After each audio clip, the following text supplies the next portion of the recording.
Sizni aniq ko'radi, harakat qiladi, kel, ol, kul gaplaringizni tushunishi, sizga qarab emotsiyasini bildirishni boshlaydi. Assalomu alaykum hurmatli oyijonlari. Bugun men vrach pediatr Bekmurodova so'zlasizlar. Sizlar bilan bolani tug'ilgandan to 1 yoshgacha bo'lgan normal rivojlanishlari haqida gaplashamiz. Bola tug'ilibdiki, bola 15 kungacha bo'ynimizni tutish kerak. 1 oyda boshimizni tutadi. Harakatlari noaniq, ko'z qorachiqlari harakatga nisbatan noaniq bo'lishi mumkin birinchi oyliklarda. Keyingi ikkinchi oyliklardan bo'ladigan bo'lsa, bola harakatga qarashni boshlaydi. Ko'z qorachiqlarini agarda qo'lingiz bilan o'ynatsangiz yoki u yoqdan bu yoqqa o'tadigan bo'lsa, sizni izlashni boshlaydi. 3-oyligimizda bo'lsa, kulishni boshlaydi.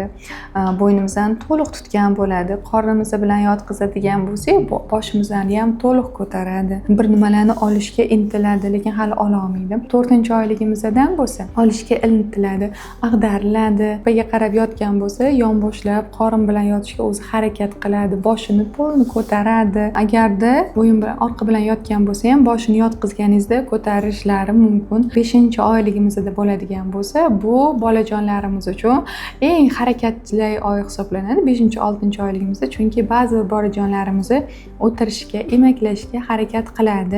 Sizni aniq ko'radi, harakat qiladi, kel, ol, kul gaplaringizni tushunishi, sizga qarab emotsiyasini bildirishni boshlaydi. 7-oyligimizdan bo'lsa, bola sizni to'liqroq tushunishni boshlaydi. Ranglarni ajratadi, oyisi kim, adasi kim biladi, ismini chaqirsangiz kuladi, o'zining ismiga reaksiyasini boshlaydi, yaqinlarni atrofidan izlaydi, bola o'tiradi, emaklashni boshlaydi. Lekin bu oyligimizda o'g'il bolalarimiz ayniqsa ko'p ota-onalarimiz xadunoka qo'yishadi. Bu ba'zi bir holatlarda besiga qarab aytiladi. Mumkin sizni bolangizda yoki sizni bolangizda mumkin emas degan qarorlarni vrach bilan maslahatlashgan holatda 7-oylikdan xadunoka o'tkazishinglarni tavsiya qilgan bo'lardim.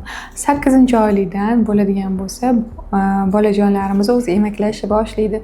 Nimagadir suyanib turishga harakat qiladi. 9-oyda emaklashlari jadallashib, u narsalarni ushlab, to'xon taxtalarni ushlab yurishlari, stollarni ushlab yurishlari ko'payadi. 10-11-oyliklarimizda bo'lsa, bola sekin qadam tashlashni boshlaydi. 1-2 qadam tashlab, bir nimaga suyanib albatta kuladi, gapiradi, ovqat yeyishni boshlaydi. Tishimiz allaqachon chiqib bo'lgan bo'ladi. 12-oy yoshiga yetgandan bola sekin-sekin yurishi, ba'zan gapirishi, aya, dada deyishni boshlaydi. O'zining ismiga reaksiyasi bo'ladi. Agarda shu kabi holatlar sizni farzandingizda kechikayotgan bo'lsa, ya'ni 1-2 oy kechikayotgan bo'lsa, bu tashvishli holat degani emas.